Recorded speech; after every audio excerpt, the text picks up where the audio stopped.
Hello and welcome to Really Cool People, a podcast produced by Schweitzer Church. I'm your host, Jason Leininger. This is a place to hear stories of really cool people. The hope is that you and I will be inspired, encouraged, and challenged through moments of serendipity. In a sermon entitled The Weight of Glory, C.S. Lewis said, "There are no ordinary people. You and I have never talked to a mere mortal."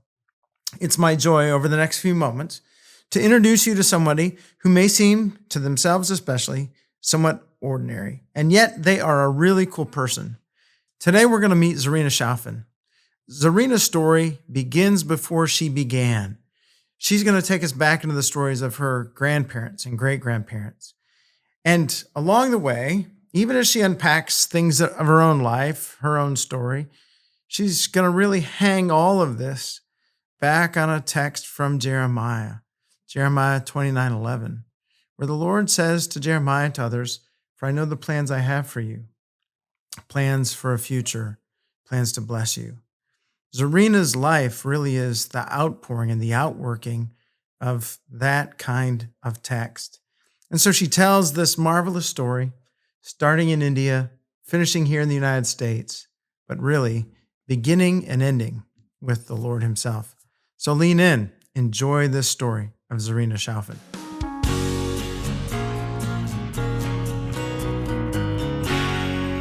Well, today we are happy to welcome into the studio Zarina Chowfin. Zarina, let's start with your story. Okay, thank you, Pastor, for having me here. I grew up in India, so I was born in August of 1963. My father was in sales, but always knew he would join ministry. And so he had told my mom that before they even married, and my mother was okay with that. My mother was a teacher. So to get to where I was, I have to tell you a little bit about my parents. So my mother was one of 8 children. Her grandfather, yes, it was her grandfather, who was actually the only child of a very wealthy Muslim family. But they died when he was very young. So his uncle then plotted to kill him. So then they had a very loyal, trusted servant. And back then they used to go on shikar, which was hunts, and 2-3 days of that. So the servant asked the masters of that home if he could take this young boy on a hunt. They were okay with that. So he took my great-grandfather at the time on this so-called hunt, but actually took him to an orphanage, which was run by British missionaries. It was British India at the time, and asked them to take care of this boy, never to bring him back to his home, as his life was in danger. He asked just for his shirt, took it, killed an animal, soaked it in blood, took it back to the family, and said the child was attacked by an animal is no more. They were satisfied with that and never tried to look for this boy, obviously thinking he was no more. My great-grandfather grew up in that orphanage as a Christian and married my great-grandmother. She was also raised in that orphanage.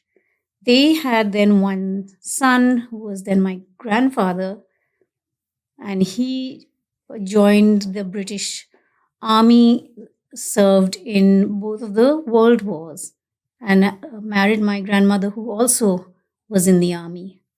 And they had these 8 children, my mother being the youngest.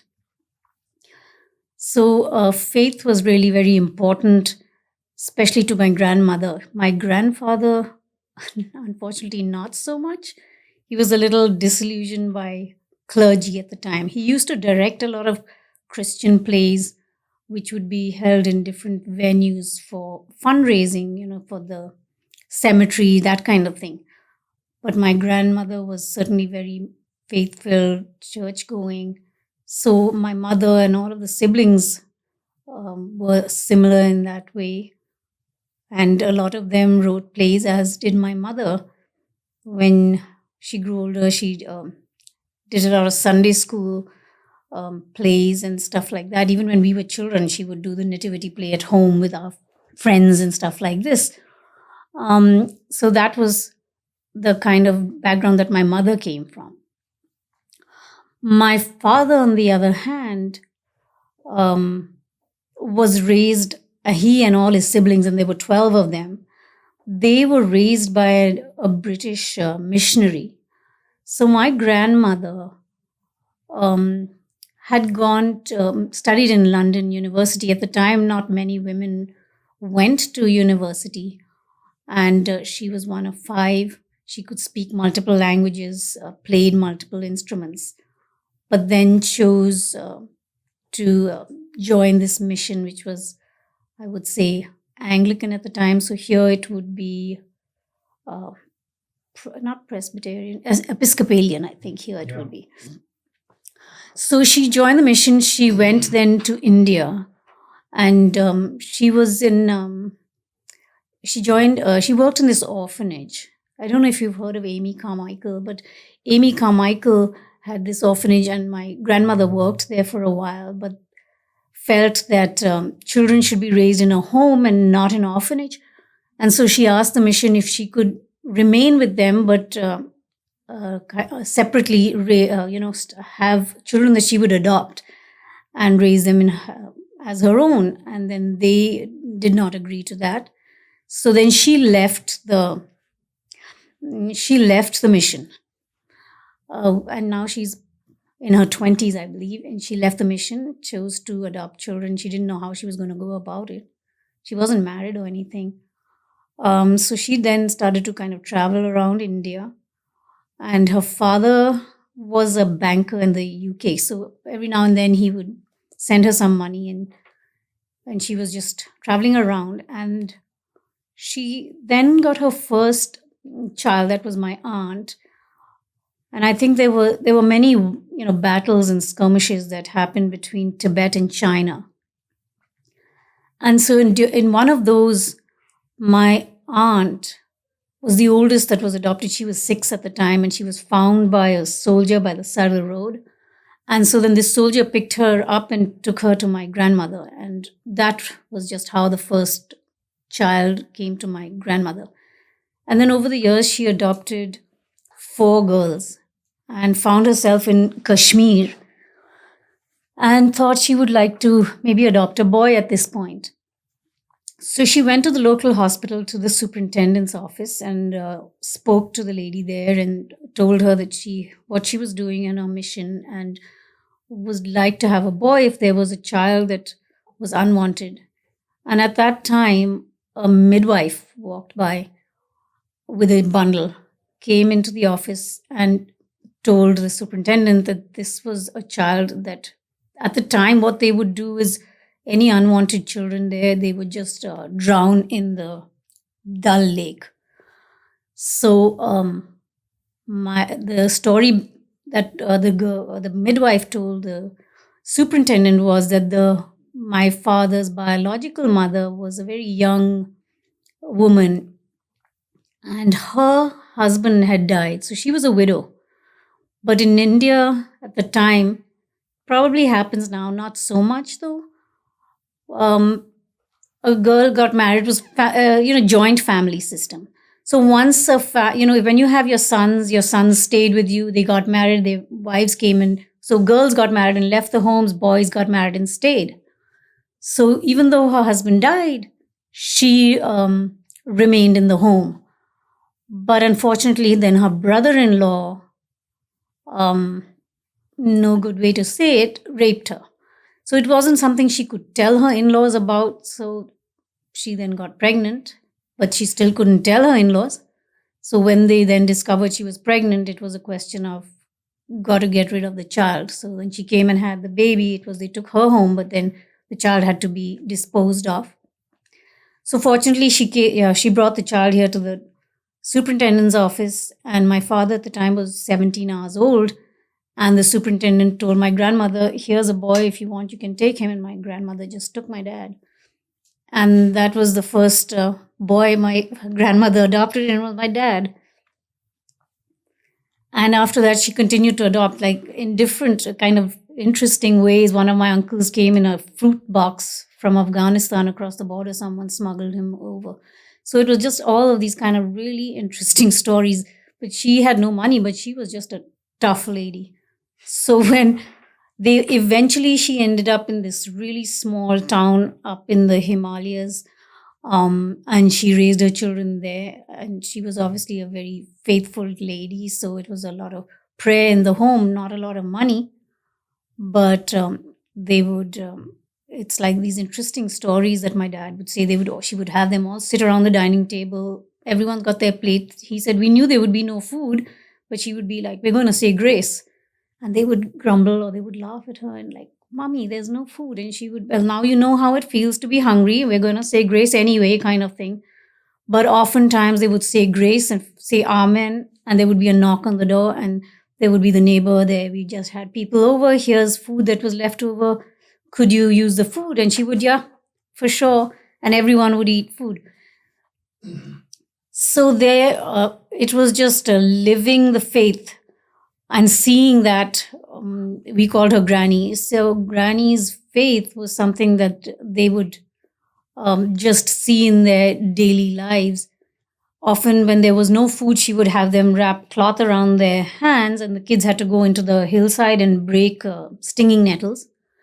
And she would have them wash it, boil it, throw out the water, and then cook it like spinach, and then spinach and bread. That was stinging nettles and bread. That was what they would eat and then go to bed, kind of thing. So it was, no complaining about anything. God is providing. And she would just say, you've never gone to bed hungry, so, don't complain, kind of thing. When the kids got older, they had to have an education. So she went to the local school.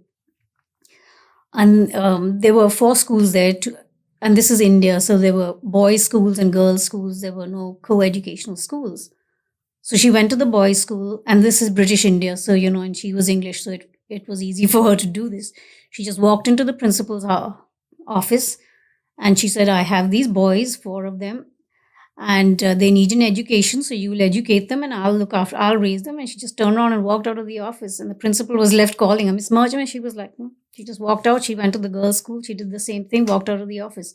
And then that was it. She had them ready and sent them to school the next day, and there was nothing they could do because she was just really, she could be intimidating that way, and she had to be to raise 12 children. And then that's how, and during the winter months when school used to be closed, and that was the school that Ashish went to, my dad and all his brothers went to, and then the girls' school is where I went to, my sister went there, my mother taught there. So it's kind of been in that's where we were all raised, kind of thing. She would, in the winter months, take the keys, go to the lab, and then all her kids would be there, and she would teach them anything they needed to be, chemistry, physics, because she was just a smart lady. She knew all of these things. But I remember when we would be there, a lot of the students used to come, and she used to give them help in English and science, whatever. So there would be tons of kids around all the time. They were students much older than us because we hadn't really started going to school yet. But she could play instruments, so she used to play piano, and it would be like all of us would be singing. But then in the evening, because my aunt with her kids and mom with my sister and me, she used to play with us. And then around the table, there would be this koya matting, terrible carpeting. But she would have us kneel around there, and she would pray. And I remember I used to look at my sister and be like, oh my God, it's so hard, this carpet. I have to peek and see, has Granny finished the prayers? When is she going to finish? Because my knees are just killing me. It's like, it's going to bleed. But she would finish, and then we would be like, sing, now the day is over. And our Father, and I was like, she's finished now. Finally. But she was just kind of this larger than life person. If you did something wrong, it would be like across the knees, and she would hold her hand over your back and spank you on the button. And that was it. That was it. And then I had my youngest cousin was really small. So in Granny's room, there was a suitcase at the end of the room, and my cousin used to sleep in the suitcase. It used to be open, and then there was a little mattress and thing, and she used to just sleep in that. And never thought, and none of us thought anything of it. It was that's where she sleeps. But then after that, she started to live with us, and then she was in a bed and all of that. But she was in the suitcase. It never even occurred to us that was strange or anything. It was just the way it was. Because then she would start to sleep with us, something like that. It was just like that. None of this was strange. Obviously, there were no TVs or any of that. There was a huge playground. We used to all run down there and play till whenever it was time to have dinner. And then you said grace. And then it was, you eat your meals and get to bed. And she would be like, you know, close your eyes, man, close your eyes. It wasn't like just get to bed. Now it's 8 o'clock, your eyes needed to be closed. It was like that. That was granny. Yeah, just close your eyes. In the summer, our cousins from Delhi and all used to come up. And that I showed you those photographs of all of us sitting over there. So then our aunts and uncles would come up, cousins would come up. So we would have a lot of fun because we lived up there. But when dad and all were young, they were really, really poor. But she was never kind of, it was cold in the winters because it's up in the mountains. So there was one winter when it was particularly cold. So she just said, okay, we're going down to the plains. So that's how you refer to it. You're up in the hills and you're down the plains. And the hills are not like your Ozark mountains. We're talking about the Himalayan mountains. So this was like 7,000 feet up. So she said, okay, we're going down. And she didn't know where she was taking them. They had no idea. But, mommy said, we're going down. So we're going down to the plains now. So she starts walking. And it's a good long, they walked everywhere then. So while she was walking down with these 12 kids following her, a couple of cars were coming up the hill. And this gentleman in the car was kind of intrigued. This tall English woman with 12 children. Where and what is she doing? So he couldn't help but stop and pull up and ask her that, hope you don't mind, but where are you going? And she said, I don't know, that I'm just taking these children away from the cold. It's too cold up there for them. They didn't have much, warm clothes on. So then he said, if you don't mind, but I do have a home further down in the plains, and it's open to you if you would like to, take your children and go there. And she said, absolutely, we would be happy to do that. So then he had his cars take the kids, go down there, and then every winter they would go and spend time there. That gentleman was Jawaharlal Nehru. So at the time it was still British India. But when India got independence in 1947, that gentleman became the first Prime Minister of India. And then later, his daughter, Indira Gandhi, then became the first female Prime Minister of India. So they became really close family friends. And when my father then went to college years later, he wrote the first check for my father. It was 5,000 rupees, which I think would have at that time probably $1,000 or something, which my dad held on to. Like, he's the prime minister and I don't want to cash this check. He worked and did all kinds of things, but it was like eventually he had to cash that check. But these kind of interesting stories when my dad then was in college, being that, and this is another, I don't know if it's here, but in India it is, when the men in the family look after the family. And so because there was my grandmother never married, so my dad took on that responsibility of looking after his mother, his siblings, getting his sisters married, all of that kind of thing. So once my father went to college, he decided he would never take money from his mom again. So he would work, he would do whatever he had to do. So when he was in college, he had this check from the prime minister, and then they would get these little coupons to go to the cafeteria. So within a couple of weeks, the coupons would run out, and then he stopped going for dinner. But my dad used to sing really well. He had a loud, booming voice, and he would sing a tenor. So one day, the cafeteria manager noticed that my dad wasn't there. He would never show up at night. So he pulled him up and he saw him on campus, and he said, I never see you. Why do you not show up to eat? And he said, now, what do I tell you, sir? I don't have any coupons left. So next month when I get the book again, I'll be back. So he said, okay, here's what you do. You come to me at night after all the boys have finished eating and left, you come to me. So he was like, okay. He thought, okay, he's probably going to make me wash dishes and that'll be great. So dad shows up and he had a hymnal there and he had marked out a bunch of hymns. And he sits there and he says, you sing these hymns for me. So dad would sing one hymn after another, and then he would hand him a plate of food. So dad said, he used to always say, I used to sing for my supper after that. Every single day I used to go there. He used to hand me, and dad loved singing hymns. That was just his day would be made if he could just sing hymns. So he said, I would just enjoy singing hymns. He would just sit there and close his eyes and listen. And then he would be, yep, go have dinner. So that was his life. For all the years in college, he would be singing hymns for the cafeteria manager. But The other thing dad would do would be act in plays. Then this is where dad is now in a place where mom lived and grew up. So dad acted in a lot of plays, and then that is where he met mom, because then they were in a passion play called The Way of the Cross, and then mom happened to be in the same play, and then that's how they met. And then after a few years of finishing college and all of that, mom and dad got married.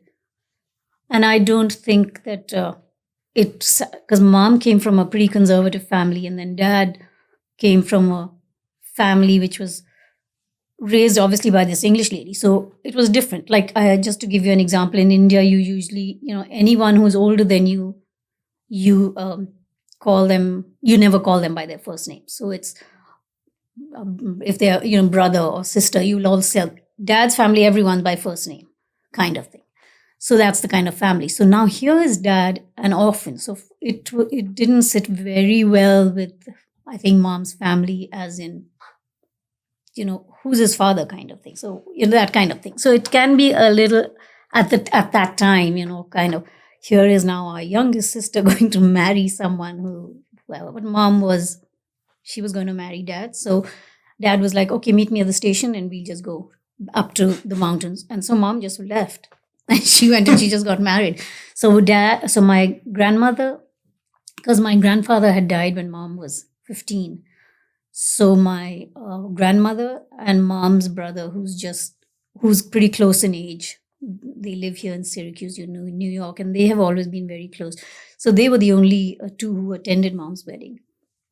And then none of the others did, which was okay by mom and dad anyway. And so then they went and attended the wedding.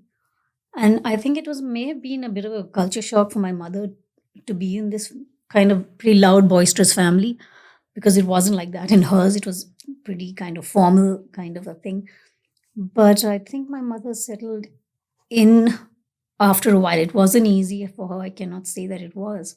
But I think over time, my grandmother came to appreciate and love my mother for who she was and all that she did, and she really looked after my grandmother. So that was, because for her she was very different from all of her own children. So that was the way that was. So when my parents then raised us in a very kind of an easy and relaxed atmosphere, but also very faith-filled again in our home as well. Prayers, grace, those things were really important in our home. But we had a lot of laughter, a lot of fun, a lot of singing, because my mother sings really well too. So there was a lot of that. So it was fun for my sister and me, because in church was every Sunday.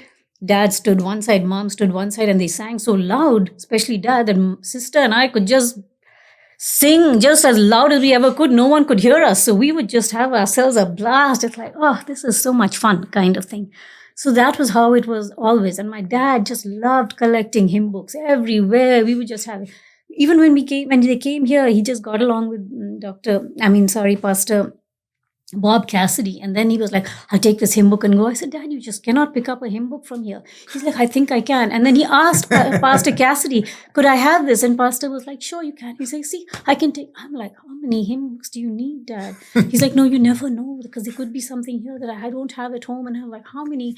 And even when he passed and we cleared up hymn books after hymn books, so Dad just loved hymns, And even when I would go back home, we would just sit there and pull out hymn books, and then we would just sing. So that was something it was like, and just towards the end with the dementia and all, he had some difficulty singing, and he would say to me that I'm not being able to sing now. I said, you'll be okay, Dad, you'll sing, don't worry. Because that was just his favorite thing to do. You just got to sing loud. There was this little chapel that they have close to where they were living, because towards the end, Dad and Mom were living in the place very close to where they actually had their honeymoon. So they didn't go very far. And they have a Easter Sunday sunrise service about 5 or something. So it's pretty dark, but by the lake. So they're just across. The pastor was taking service. Dad and Mom sitting kind of way up, because it's all just on the hillside. And they couldn't hear very well. And then they start singing Jesus Christ has risen today, and it was really quiet. And Dad couldn't stomach that. So he just stopped the pastor and he said, "It's a happy day today. Let's be happy and sing it like Jesus Christ has risen. Otherwise, it sounds like we're burying him again." And then, then they got started and loud. And so people still remember that when he stopped the service and started singing. So that was how it was. But it was a lot of this. When Dad was in his mid-50s, because it was something he always wanted to do. My grandmother wanted that one of her boys, because at the time women didn't join the ministry. But in his mid-50s, then my sister had finished college and was working. I had finished college and was working. Then Dad said, "Now I'm ready to go to Bible college, go to seminary." So that's what he did at that time. And even though we had so much happiness and joy, and my parents, money was always tight, but they always opened their home to anyone who was in need. We had family members come and live with us, my cousins. We had people, whoever was in need, then my parents just opened the door. They would just come and become family. They would be living with us for years. So when all of those people eventually moved out, stood on their own 2 feet, and my sister and I were at this point, then my dad said, "Okay, if you girls think that you all can manage, the 3 of you now," because it was strange for us from always being 8, 9 people to just my sister, mom, and me. He said, "If you girls think that you all can manage, then I want to go and do this now." So we were like, "Yeah, we'll be fine, Dad, you go." So he went, and then we were us. And that's when we had never really noticed this, Pastor, but you know there's evil in the world. But that year we really saw that. And how much we were kind of attacked. It was like, Dad is there, and Mom would keep saying, it's because Dad is there, and Satan does not want that. He wants him to not do God's work. My sister had an accident. Mom and I had 2 accidents. And when Dad was in a week of silent retreat at the seminary, Mom fell deathly ill, had to be hospitalized. And even though she was in hospital, she was like, "You're not going to tell Dad. He's in a silent retreat. We're going to manage this however." So then I was at work, and then I would be like, "I think I have to stay home. I'll take care." So we were taking turns, and we had other family members in Delhi, and then they would come and take turns sitting with Mom in the hospital. But Mother was like, "You are not to tell Dad. He has got to finish what he has to finish. We are just under attack, and he has to finish out his year. He cannot leave that and come back." So we were like, "Are you sure? Because he's going to want to know." He's like, "No, I'll be all right, and I'll be home, and we'll tell him then." It's like, "Okay, Mom." And so she was kind of ill. My mom used to get a lot of seizures and all of that. For all of our lives, we always knew that, not anymore. But it was like, okay. And my sister and I was like, "What do we, should we do this?" And it's like, yeah. And I think at that point, there was a shift in me, because I felt like I almost kind of stepped into Dad's kind of role of got to take care of my mom, got to take care of my sister kind of thing. But Mom got well, Dad finished and came back. And then I think it wasn't too long after that, I was still working. Dad was then ordained as a deacon. So in the picture, you see the half stole. Mm-hmm. So he was attached to this particular church. Mom and I and my sister, we had gone to the church we usually go to. Finished church, came out, there was this huge dust storm. And that was the first Sunday that Dad was attached to that particular church now. We came out, and you get these dust storms in India from 0 to, just 100. It's just like in seconds. We were crossing the road, and this enormous tree just kind of fell right on us. Not a branch, nothing. There's a 100-year-old tree just came down there. There's today no tree there. So my mother got hurt. My sister was able to scramble out from under the tree. I got the whole impact of that. So broke my leg in 3 places, a head injury. And then luckily some public transport scooter guy went by. He had all his passengers get out of there, put us into that and drove us to the hospital. I have no idea because I have no recollection of all the things that happened. They were able to get a message to the church to say this is what's happened. They got me in. I don't know what all happened. I ended up being in the hospital 10 days, I believe. And at the time, obviously, it didn't strike me. But mom and dad, it was pretty evident to them that this was another kind of an attack from the devil. It's like, he's there, but we don't want him to be serving. So let's do something to disrupt that. And somebody called dad and said, a parishioner dad is like, this is my church now. I can't come there. So what's going on? If it's my family, tell me. And then they said, yeah, it's your family. So after service finished, dad came straight to the hospital. So yeah, it was kind of a difficult time. I lost my eyesight for a bit. And then dad wasn't telling the family till I got okay. And finally I was home. So then I had a cast from my toes all the way up to my thigh. And I was sitting in bed for months, about probably 5 months, I think. But during that time when I was healing, 2 things happened. So a lot of people came to the house to pray, a lot of cards. One card I got, and someone had written a Bible verse in it, which was Jeremiah 29:11. And then that is the verse that has stayed with me and has been the verse that I always go back to. And if I'm thinking, something's wrong, then Ashish will always say, don't forget that. So that is the verse that has always been the one that stays, for I know the plans I have for you. So that always takes me back to that. And also the church that my father was, there was a young pastor, not really one who wanted to be one, just kind of sort of attached to the church because the pastor who was in charge, this young pastor in training, I should say, was attached there. But so then that pastor said, Reverend Murch, his daughter's been in this accident. Why don't you go and pray for his daughter? So he stopped by and had someone bring him over because he didn't know us at all. He came and he prayed. And then we got along with him. He was just kind of really sincere, really good, prayed really well, and then left. And then once in a while, he would stop by. And now India, like the rest of the world knows India as India. In India, it's North India and South India, because the southern part of India is very different in terms of the food, the culture, everything is very different from the north and the south. So Paul is from South India. So over the years, over that time, we got to know Paul really well. A year and a half or so later, he married my sister. And it was really, so meeting Paul was something that was really, really good for us as a family. For me particularly, because so far it was mom and dad's faith, which is what helps us and grow. You grow, you learn from your parents. Now here's Paul, who's a contemporary. But then you learn that he kind of resisted God is sending him saying, okay, Paul, you need to go to North India. And he was like, okay. So he was really obedient to God. Whatever God said, it was like, okay, I'll do this, but I'll only go so far.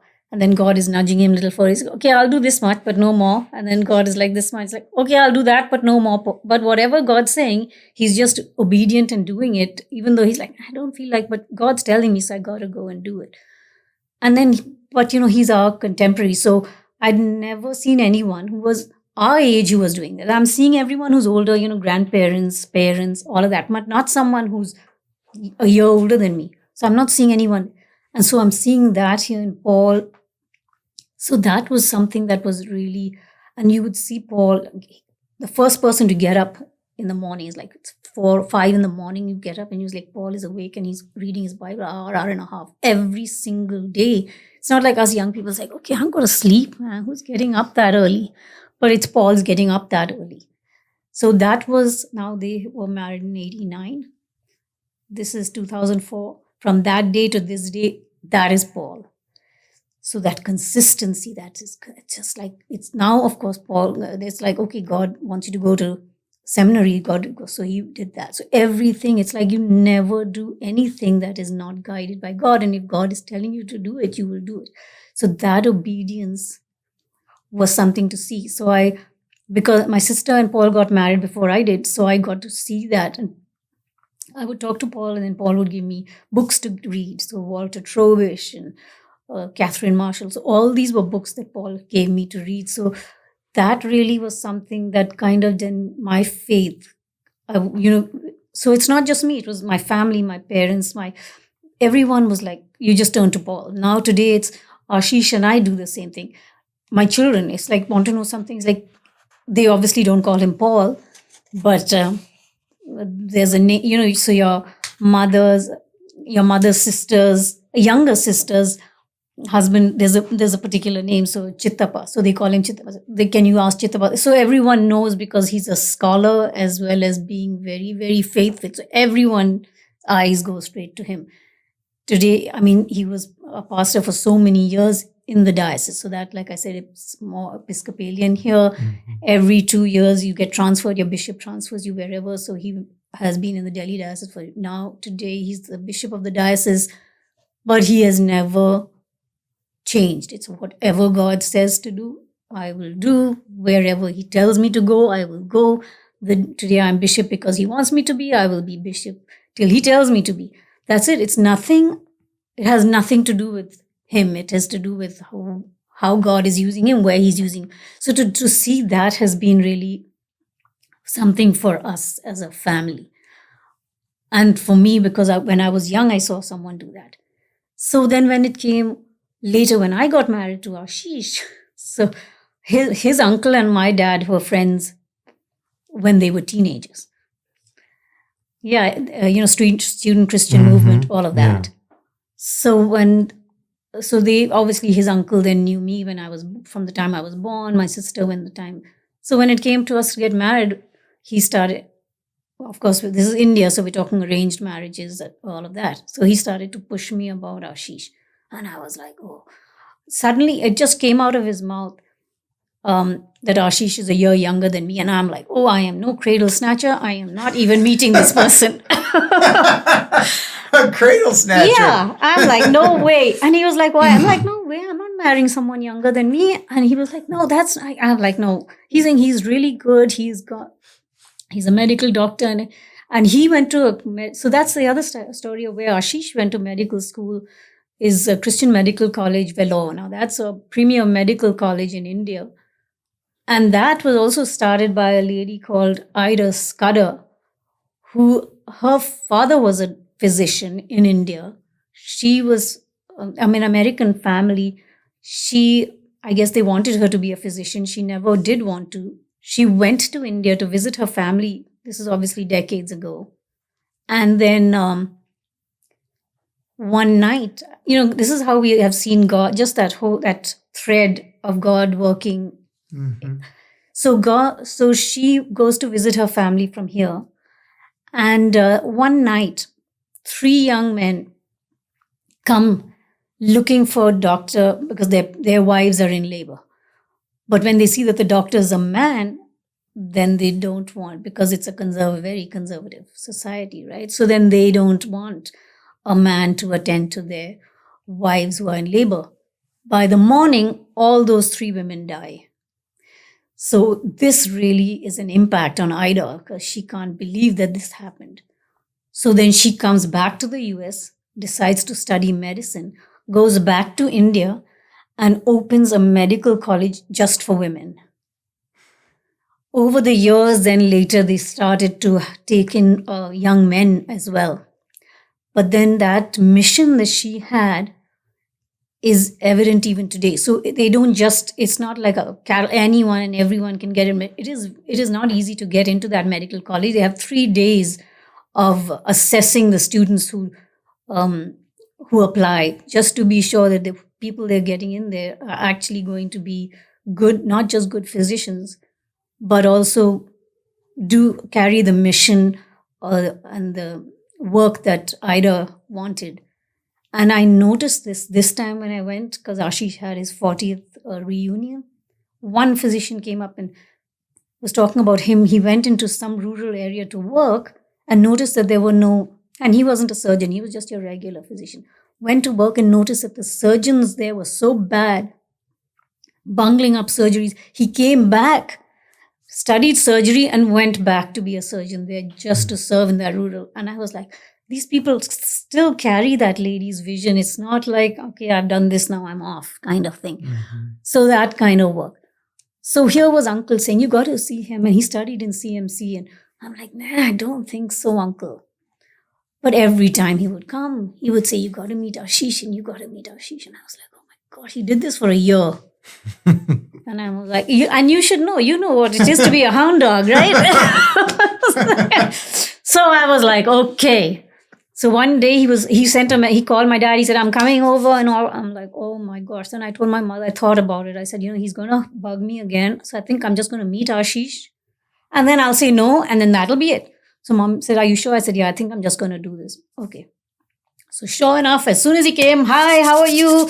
Ready to meet Ashish? I said, yeah, I think. He said, yeah. I said, yeah. Okay. So he got in touch with his mom. And then his mom came, said, and his mother, it's a small world. His mother and my mother had studied years ago in elementary school. So they knew each other. She also used to play the piano, my mother-in-law. So when my dad, because they were all from the same town. So when my dad was in college, she used to come and do all the, the choir practices and all of that. His father also was known to my dad. So they all knew each other, but hadn't met in so many years. So she came and she said, you have to meet him and this and that. So then he came and we met and we just hit it off just like that. Because we studied in the same town, obviously not in the same school because he was in the all-boys school and I was in the all-girls school, but we went to the same church for years because you had to go to church every Sunday. That was part of the school. And if it wasn't part of school, mom would be taking us to school anyway. Church anyway. So we went to the same church every Sunday. I was even there for his confirmation. So as soon as we met, we started talking and we just hit it off. So we just like friends. So we got married. We met in July. We got married in August, and we got married. We got engaged in August, and we got married in December. And that was 32 years ago now. Congratulations! Thank you. So it's just, and now I think about it, it's just it's God who just kind of puts you where you have to be. Ashish and I got married in December of 91. In 92 May. Oh, at our wedding, there was this physician. He had also studied in CMC and had worked with my dad. And he was now in Kenya. And he asked Ashish, will you come and set up a hospital for me in South Sudan? So Ashish was like, fine. Then we never heard from him. And then suddenly we got a telegram back in the day, right? We got a telegram saying, join on the 1st of May, see you in Nairobi. You're like, what? So we were like, okay. So we got ourselves there. And 2 weeks later, we were in South Sudan. And I was to work with the women because I have a degree in social work. So I was to work with the women. He was to set up a hospital. There were tons of other doctors, but somebody was making the roads and somebody was doing something. And he was to set up the hospital, do the surgeries, do everything. And it was just it was a war zone. So you had to just live in your compound and you had your little hut, which you lived in. And I showed you the pictures of the hut we were in. And I think they had been at war for many years. And the north is Arab north. The south is Christian. Very, very fertile, very rich in resources in the south. The north is just desert. So obviously they want control. So we could never come in from Khartoum, and we could never go to Khartoum now also, they would kill us. So we had to go in from Uganda and enter. So that's how we would go in and live there. All the communication was controlled by the army or the rebel leader, or rebels kind of thing, or radio communication. We always knew that we could be evacuated at any time. So we always had a backpack ready with, some clothes, some chocolates, some whatever we had to get out kind of thing. And of course, there was no running water, no electricity, none of those kind of things. And every 3 months they would get us out and we would go to Nairobi, just R&R kind of thing. But when we left, eventually we were evacuated because suddenly it came that the army is coming down from Khartoum and we need to get out from there. So Ashish had just finished one surgery, was preparing for the next. I just ran to the hospital. I'm like, knock on the door. Have you finished? He said, yeah, I finished, about to start the next. I said, no, we're leaving. So we just picked up the backpack into all the Land Cruisers, loaded up the Land Cruisers, and we left.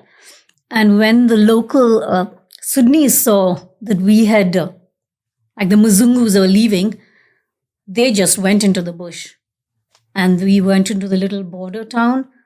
And then the next morning, like I think almost 3 million Sudanese just left the country and into Uganda.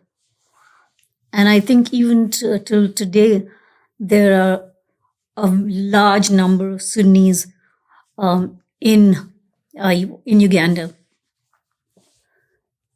And from what my parents, and after that, of course, we then went to London, which was a bit of a shock because suddenly you had water and you had electricity, which was kind of strange for having lived 2 years in the dark.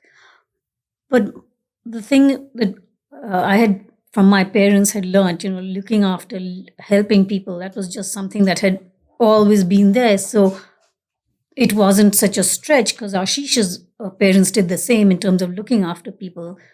So it was something that we just continued in our lives in terms of taking care of people. Not that people came to live with us, but just looking after it. So now after 32 years, there are the girls who were cooking for us and stuff like that in Sudan. We have been taking care, putting their kids through school and college. All of that is still going on, helping them build their homes. There are a lot of people in India, kids that we are putting through school and college. So that is something that is just something we do. It's like Ashish says, we cannot sit at our tables and eat food in a country where everyone wants to come to, knowing that there are so many, many people who are hungry, who have nowhere to live, who are sleeping on the streets. You go to India. I remember one year when we had taken the kids when they were young, they couldn't believe that people were just wrapped up in sheets and just lying on the sidewalks, But that is the truth in most of the world, that there is so much poverty that you cannot just ignore it. So you have to do whatever you can in whatever capacity you can to help them. So that is where we are today. Can you talk a little bit about your own kids? Yes, my kids. So Aralai was born in London, and she was very, very small, underweight, 4 pounds and 4 ounces. So when we went back to India, she was very sick after that. And then someone advised Ashish. And Ashish told me, I don't think she'll make it to her 5th birthday if we stay here. Because she was on antibiotics like every single month after we got back. So then he had given the exams to come here. So it was, okay, let's see what we have to do to get out. So he started doing all the tests that needed to be done. And we came here, and then she started to thrive. She was so little that when she came here, she was almost 2. Within a few days, she turned 2. She was wearing clothes of a 6-month-old. So that tells you how little and frail she was. But she's tough today. And yeah, she plays the violin really well, plays the guitar, works at Mercy in the neurotrauma ICU. So really proud of how well she came. We used to be so worried about her. I mean, it's in your DNA, because we used to be so worried about her. Never used to be able to sleep, just constantly. I've got to the point that I know she's strong and tough, but she gets sick. Ashish gets really worried. It goes right back in that default setting that when she was little, because she was so ill all the time. But yeah, she's doing well. Marcus was born in Fargo. On the first day of spring, when you thought it was going to be rain, it would be a lovely warm day, we had a huge big blizzard. That was North Dakota. So that's what that was when Marcus was born in Fargo, and to just thrived when we were there. Does a lot of music now. So yeah, I think the music has come from both sides of the family, for both the kids actually.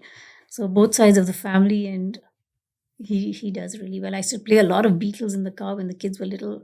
So that is in Marcus's DNA, I think. What other kinds of music did you play in the car? But I used to just turn on the radio. So there was country music they used to play, but I don't think either of them likes it. So which is fine. I played, what did I play? ABBA I played. But I played a lot of Beatles all the time. And I used to sing really loud. Even when I used to come here, I used to put it on, windows down, and I used to sing. And I remember a car pulled up beside me, and these young boys just looked at me thinking, what is wrong with this woman? But I was like, I just waved out and I was like, hi. And I kept singing. But yeah, that was it. When I say the Beatles, it reminds me of a story my mother told me once. When my grandmother used to dislike Elvis, she was like, what is this music the boys listen to? But then when she heard the Beatles, she was like, you can listen to Elvis, kind of. But she used to do some funny things like that. Even when they used to read books and all, she used to say, what is that book? And she used to take it and then she used to read it. And then when she used to give it back to my dad or my dad's brother, the book used to be thinner. And they would be like, Mommy, what did you do? She's like, nothing wrong with the story. Perfectly all right. Absolutely all right. You didn't need those pages. And she used to, and then Dad said after years when they went and they got jobs and started working, they went and bought the books just to see what was in it, that like the boys held her hand or something like that. She's ripped out all those pages. She used to do those kind of funny things. But I never did those. Never did those with the kids. We didn't do any of those things. But yeah, so it's been an interesting kind of ride, but a lot of it has been the string of faith. So everywhere that we've gone, we've seen God just walk in our lives, walk with us. So I'm not here to say that we're just perfect human beings, because we're human beings. So we're like, oh, come on, God, like, where are you? Or what are you doing? But then I have Ashish who'll always tell me, remember that. That was that. Don't forget that he's with us, for he knows the plans he has for us. And I'm like, okay, so what? Tell her. I'm just like, it's about time he tells me what it is now. Like, can he just tell me now? That kind of thing. So sometimes you just miss it because you're so involved in all of that. But when I look back, because after I said, okay, I'll come and do this. And I look back and I'm like, he has been there, and all of this hasn't happened on its own. All of the things that have happened in our lives has happened because he wanted us to do this and that, all of that had to happen, kind of a thing, because there have been the accidents I've had in Sudan. He almost got shot because we would be living in this compound. You woke up in the morning not to some birds chirping. You woke up to 15-year-olds with AK-47s exercising up and down, marching. Those were the sounds we woke up to. And one night, right at dinner, he got called. You couldn't step out of the compound at night unless you were escorted by one of the soldiers. If there was a patient, they would come, call him, and because it was dark, just lanterns. So he got called just as we were eating dinner for a patient. He goes out, and just then a soldier starts shooting off. And all of us duck under the dining table, and I'm like, okay, I've been married, 5 months, and now I'm going to be a widow. I'm like, okay, I don't need this. I'm thinking, Ashish is just gone. That guy's going to shoot him. But he managed to get to the hospital. And I'm like, now just stay there because you're going to get shot. Something's going to happen. I'm like, please, God, just look after him. While we're sitting under the dining table and turned off the lanterns thinking this guy's going to come and just shoot us. So there were some really kind of scary moments that we have had. But yeah, he just kind of saw us through all of that. I think I can't seem to recall. Oh gosh, yes. The other thing that because we were so living in a war zone, you could hear bombings all the time, and we would think like, is that thundering or is that shelling? You couldn't figure it out. And we did have bomb shelters in our compound, but the bomb shelters had snakes in them. So it was like, okay, should we go into the bomb shelter where the snake could hit us or get us, or should we just take a chance? Because they were really bad. They had these Antonovs, and they would aim at something and get another place. So if they aim for us, they probably get another place, whereas a snake will get us. It was just kind of, once in a while we jumped into the bomb shelter, but otherwise I was like, I don't think so. I don't want a snake. Because another time I just made the bed in the huts, which we call tukuls. And I saw this black thing on the ground and I thought, oh, Ashish threw a little banana peel there. And then I was like, no, wait, it wasn't there just now. So I shone a torch and it was a snake. And I'm like, okay, now I'm not going to pick that up. I said, you can do that. That is your job. Take the snake out. So these were the kind of things that we had till we evacuated. We thought we would be able to go back, but then we couldn't because then the troops had all come into where we were living. But we went to church there. That has to be the best. It was just a hut, thatched roof, all open on the side.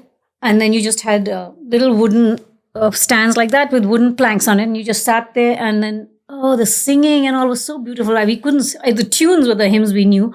Obviously not in Arabic, we couldn't sing. But it was just I could have just sat there that day. It was just the best service that we had ever attended in our lives. It was just beautiful.